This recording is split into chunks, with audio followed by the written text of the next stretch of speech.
સ્વામી વિવેકાનંદની જન્મજયંતિ નિમિત્તે હિંમતનગરના હરિયોલ ગામની નાચકેત વિદ્યાલયમાં આજથી 2 દિવસીય રમતોત્સવનું આયોજન કરવામાં આવ્યું છે। રાષ્ટ્રીય યુવા દિવસે શાળાઓમાં પારંપરિક રમતગમતનું આયોજન કરાયું છે, જેમાં લીંબુ ચમચી, બ્લોક સેટ, લોટ ફૂંકણી, ખોખો, સંગીત ખુરશી, મગફળી ફોલવાની, ફુગ્ગા ફોડ જેવી રમતોનું આયોજન કરવામાં આવ્યું છે। આ આયોજનને લઈ બાળકોમાં પણ ખુશી જોવા મળી છે અને બાળકો આ રમતો રમીને ખુશ થઈ રહ્યા છે।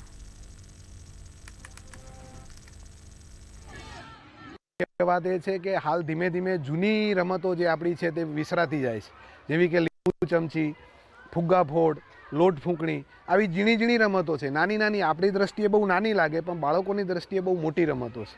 તે ગ્રાઉન્ડની અંદર રમે, સમૂહની અંદર જે રમત રમે એમાં કોઈક વિદ્યાર્થીને હાર પચાવવાની આવે, કોઈકને જીત પચાવવાની આવે। વિદ્યાર્થી મિત્રોની સાથે રહી અને અલગ અલગ પ્રકારની ઘણી એવી રમતો રમી અને બાળકોની અંદર જે જૂનવાણી રમતો છે એને જાગૃત કરી અને મોબાઈલની અંદર જે છોકરાઓ અત્યારે વળી રહ્યા છે તે તરફ એમને સ્પેશિયલી ઉદ્દેશ રહે કે મોબાઈલ ન લેવો અને ગેમ છે જેવી કે બ્લોક વોક છે, વોટર પાસ છે, દડામાર, ખોખો, કબડ્ડી, સંગીત ખુરશી એમ કરીને અનેક રમતો રમાડી અને છોકરાઓને મોબાઈલ પ્રત્યેનું ધ્યાન ન રહે તે પ્રત્યે એમને શારીરિક માનસિક રીતે રમત રમી અને પોતે પોતાના મિત્રો સાથે રહી અને ટીમને જીતાડી અને પોતે ઉત્સાહ જાગૃત કરે છે। આજે અમારી સ્કૂલમાં સ્પોર્ટ ડેનું આયોજન કરવામાં આવ્યું।